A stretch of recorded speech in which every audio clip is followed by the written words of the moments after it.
Hi everyone. Let us discuss convergence of this series. Okay. So first what will I do? I will rewrite this given series. Okay. We have, see, I am going to use ratio test to check this series is convergent or not. Okay. I will show you what is the statement of ratio test. Okay. See, this is the statement of ratio test. What we do? We take a ratio of n plus 1 and n, we apply the limit and we find the value of L. If L is less than 0, then series is absolutely convergent. L is greater than 0, then series is divergent. And L is equal to 1, then test is inconclusive. That means we cannot find any conclusion using this test. Okay. So let us come back to the given problem. So tell me what is n here? Here n, that means whatever inside the summation, that is our n. N is equal to 2n factorial upon n factorial n factorial. So see, a n plus 1, that means obviously a n plus 1, that means we have to replace n by n plus 1. So 2 n plus 1 factorial divided by n plus 1 factorial n plus 1 factorial. You remember now what we have to do? We have to take a ratio now. So consider I am going to find value of mod a n plus 1 upon n. See, actually there is no need of mod since all these are factorial symbols. So obviously they will give positive values. First of all, we have to write n plus 1 at numerator. Okay, so this is this thing I am going to write, but I will multiply by 2. So 2n plus 2 factorial divided by n plus 1 factorial n plus 1 factorial. And n we have to write at denominator. So n I am writing in denominator. So 2n factorial divided by n factorial n factorial. So what will I do? I will copy it first. 2n plus 2 factorial divided by n plus 1 factorial n plus 1 factorial. So instead of division I will write multiplication and I will take its reciprocal.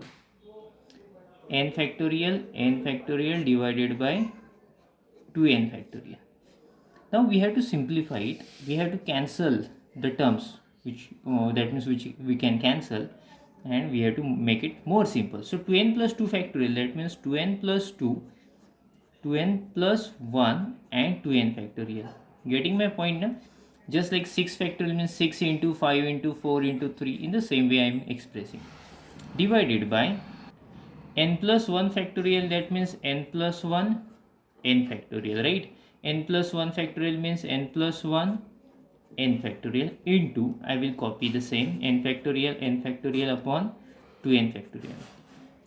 Okay, will you tell me, can we cancel anything here? Yes, obviously 2n factorial will get cancelled, n factorial will get cancelled, n factorial. So we will have, what are the remaining terms? 2n plus 2 into 2n plus 1 divided by this n plus 1 and this n plus 1. Tell me, can we take, I will write here, the next line. Can we take 2 common? Yes, if I take 2 common, we will have n plus 1, 2n plus 1 divided by n plus 1, n plus 1. So the n plus 1 again we can cancel. So therefore 2 into this 2, 4n plus 2 divided by n plus 1. That means by solving we got this one only. So now after that we have to take its limit. Then, and we can call it as a L. So L is equal to limit n tends to infinity mod a n plus 1 upon n is equal to limit n tends to infinity mod n plus 1 upon n, that means this one we have already calculated.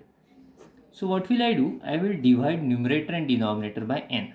See, I am going to divide numerator and denominator by n's. Then what will you have? 4n plus 2 divided by n, n plus 1 divided by n. Tell me, can I divide separately?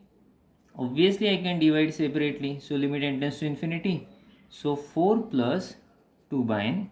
Here if I divide separately, n cancel, 1 plus 1 by n. So when you apply the limit, if n is equal to infinity, if you put, you will have 0. So 4 plus 0 after applying limit, and here 1 plus 0. So n is in denominator. So this is 4. So therefore L is equal to what we have got? 4. So L is 4, that means it is greater than 1. if L is greater than 1, then see if L is greater than 1, we can see the given series is divergent. So therefore